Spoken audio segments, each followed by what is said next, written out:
А там люди есть? Да, поднимай наш состав. Ironically, the Chernobyl accident occurred during a late-night safety test which simulated a station power failure. The emergency safety and power regulating systems were intentionally turned off. But everything went terribly wrong. A combination of reactor design errors and human mistakes made the reactor capacity get 100 times higher than the normal one. Eventually, the water turned into steam, generating a destructive steam explosion. The 1,000-ton ceiling cap of the reactor building was blown off. At temperatures over 2000 degrees centigrade, the core of the reactor melted. The graphite burned for 9 days, releasing huge quantities of radiation into the air, 400 times more than the nuclear bomb of Hiroshima did. Today, the exclusion zone covers an area of 2,600 square kilometers and is divided into two sectors, the 10-kilometer and the 30-kilometer one, named after their distance from the reactor number 4. Tourists can get here only as a part of a tour. There are very strict controls when entering and everybody is screened for radiation when exiting. Daily trips from Kiev are offered by several companies, prices starting at $80 for a person. The sad adventure begins at the checkpoint Dityatki. Every one of us received a dosimeter in order at leaving the zone to see how many radiation every one of us absorbed. And I also got a Geiger counter to see on spot the radiation level, 0.13 microsieverts. Normal values are up to 0.20 microsieverts. So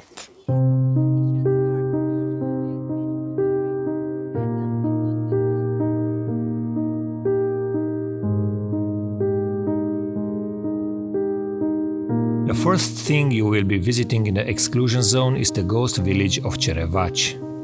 Before 1986, the area was home to 120,000 people living in the towns of Chernobyl and Pripyat and in 187 smaller communities.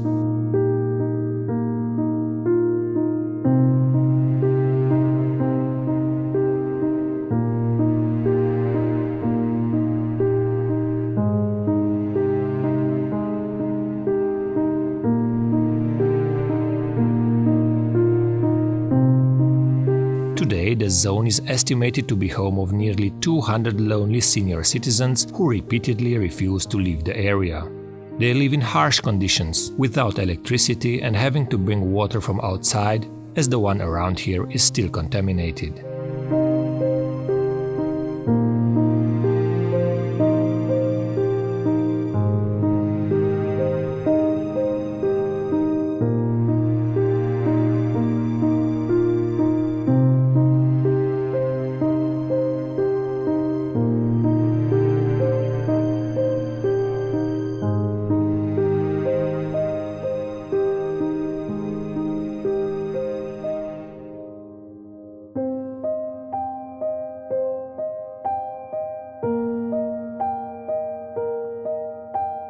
And it was our Soviet-Russian Porsche. Do you know it? Lada, well done. So it was Lada, but we called it Zhiguli. Zhiguli were mountains in Russia and everyone knows it like Zhiguli car. Today there are no increased levels of radiation, except in the area of the former kindergarten of Copachi. So I have right now 22.2 microsieverts per hour.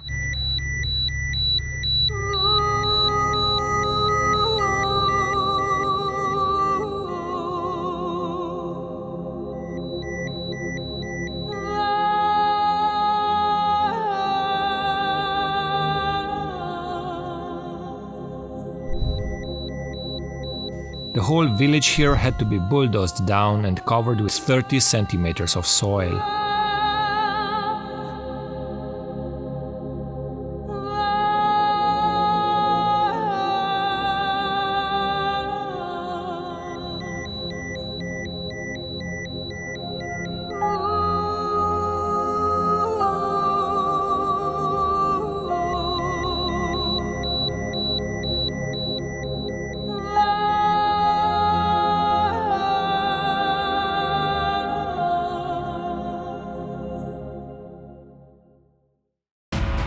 almost 3,000 people who work nowadays at the dismantling of the Chernobyl power plant come from outside and remain here only for short periods of time. Even so, in the town of Chernobyl, there are always a few hundred people. And there is also a hotel.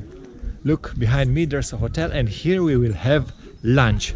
I never thought I will someday have lunch at Chernobyl, but you know, life never stops surprising me.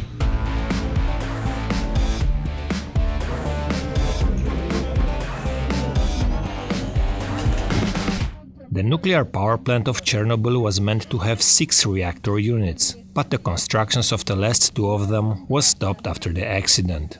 We are getting closer to the remains of the reactor number 4, today enclosed in the recently finished new sarcophagus. What you see behind me is the new sarcophagus, who was finished in 2016. The original one was built in a hurry in 1986. It was mainly from concrete and it was guaranteed only for 30 years. This one is guaranteed for 100 years. Not the explosion of the reactor was the biggest problem, but the following events. Due to several reasons, in the first hours that passed after the explosion, nobody realized how high the radiation levels were.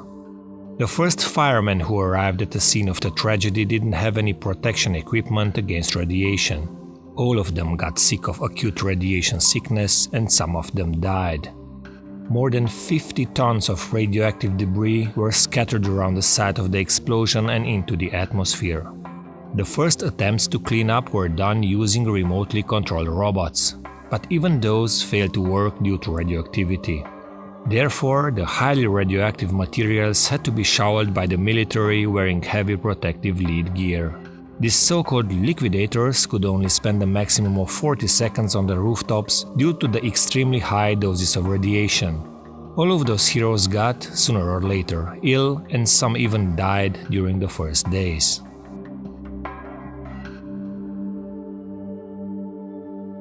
More than 5,000 tons of lead, sand and chemical compounds were dropped down from helicopters over the burning reactor in order to absorb the radiation.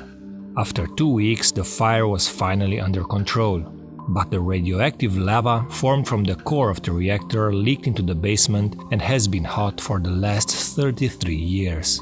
This famous so-called elephant foot is one of the most radioactive places on Earth. A single minute spent next to it would be enough to kill you.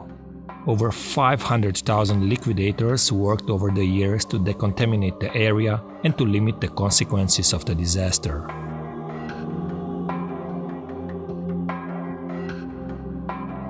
The nuclear power plant in Chernobyl was in use until the year 2000, and now they are making big efforts to take down all those radioactive materials. The tour operator says that the radiation we accumulate during our Chernobyl trip is not higher than the one you can receive during a transatlantic flight. Still, there are a few things you are not allowed to do in the exclusion zone. To eat or to drink, to put anything on the ground, including tripods, and to take anything out of the area.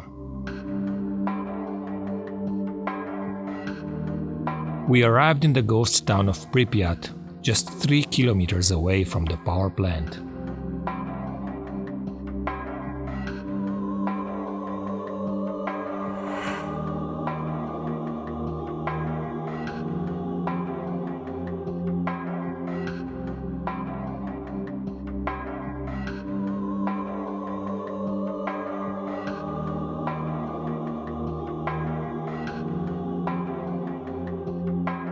This area was heavily contaminated in a few moments after the explosion, so that is why the second day the whole 49,500 people of this city left only with their personal belongings and never came back. Some of the inhabitants took bigger things with them, like TVs or radios or even furniture, but all the stuff was confiscated at the checkpoint on the outskirts of the city because all those things were heavily radioactive. Внимание, внимание! В связи с аварией на Чернобыльской атомной электростанции в городе Припяти складывается неблагоприятная радиационная обстановка. Целью обеспечения полной безопасности людей и в первую очередь детей возникает необходимость провести временную эвакуацию жителей города в близлежащие населенные пункты Киевской области. Для этого каждому жилому дому сегодня, 27 апреля, начиная с 14:00 часов, будут поданы автобусы в сопровождении работников милиции и представителей горисполкома. Рекомендуется с собой взять документы, крайне необходимые вещи, а также, на первый случай, продукты питания. Товарищи, временно оставляя свое жилье, не забудьте, пожалуйста, закрыть окна, выключить электрические и газовые приборы, перекрыть водопроводные краны. Просим соблюдать спокойствие, организованность и порядок при проведении временной эвакуации. In the 70s, Pripyat was the real El Dorado, the city of the future where every single inhabitant of the Soviet Union wanted to live. There were lots of money, there were lots of shops, there were lots of things to do. It was really a city of the future. Who would have thought at that time that 10 years after, Pripyat would be the most hated place on earth? 50,000 people used to live here. This post-apocalyptic amusement park is the action scene of some popular computer games. Our so-called leaders. We are in this famous amusement park which was built in 1986 but never been used. His official inauguration was to be made a few weeks after the disaster on April 26th. Now exactly I have 1.75 microsieverts per hour at this hotspot because of the dust which fell down firstly like with the wind to the amusement park when the Pripyat was contaminated. The second from the helicopters which cleaned these territories as well, which made a stop in the amusement park. Of course the dust fell down on the roof of cabins of this Ferris wheel. And with the water during the cleaning process, with the rain naturally, these contaminated particles with dust, it went down and collected in the lowest cabins of the Ferris wheel. I mean, all of them are contaminated. The vegetation that grew in 33 years made the town unrecognizable. It's hard to believe that right now we are crossing the field of a former stadium. And it was the central stadium over here. Right now we are on this alley. This stadium was Spartak, like a soldier in Greece, right?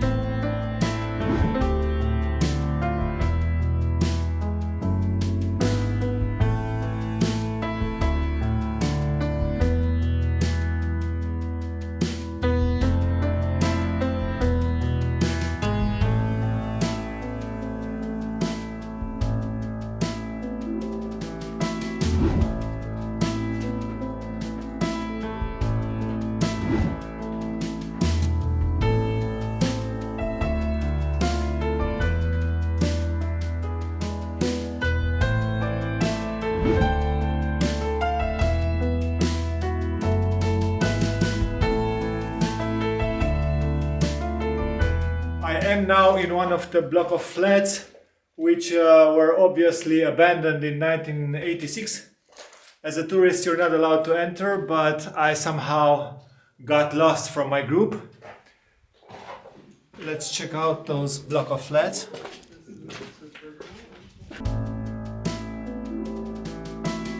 Sadly, the remaining objects were very tempting for thieves, who ignored the radiations and trespassed the restricted area and vandalized the city.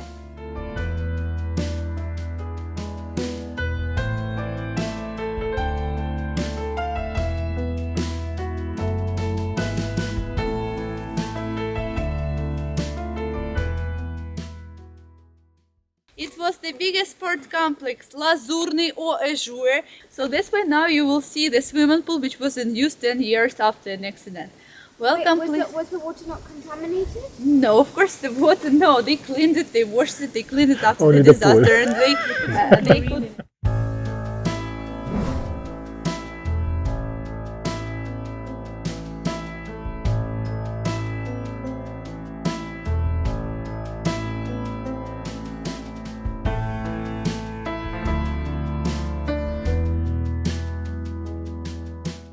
Even if you may think that the swimming pool was abandoned in 1986, that's not true.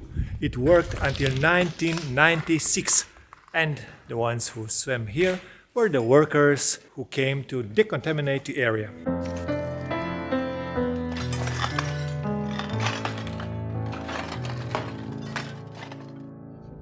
We're leaving Pripyat and arriving at one of the hotspots where the radiation levels are very high, the Red Forest. Same level of radiation. Why?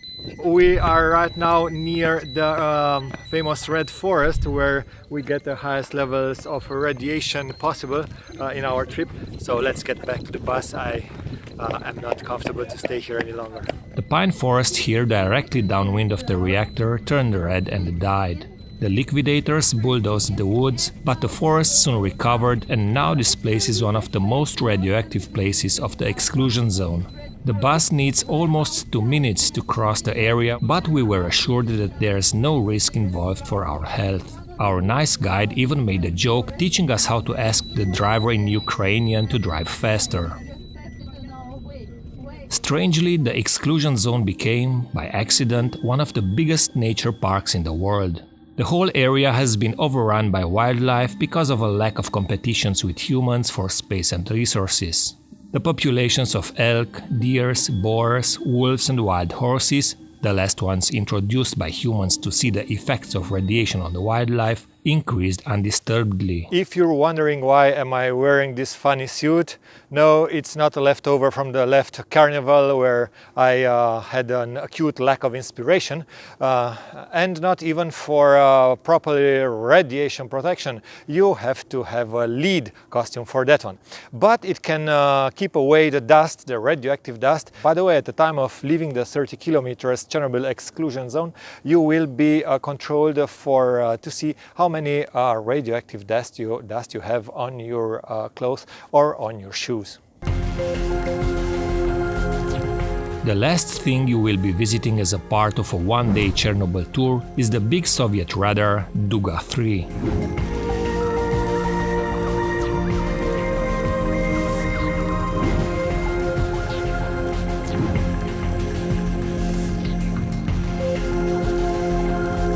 It was called Duga 3, but its nickname was the woodpecker, because at the time it was in activity. It produced a sound like a woodpecker, which could be heard from miles away, even from the neighboring countries. His signal was actually so strong that it interfered with radio and television transmissions of that time. Its main purpose was to see if any ballistical rocket has been launched by the Americans. Leaving the exclusion zone, we are being checked for radiation twice to see if we have been contaminated. According to our personal dosimeter, we are clean.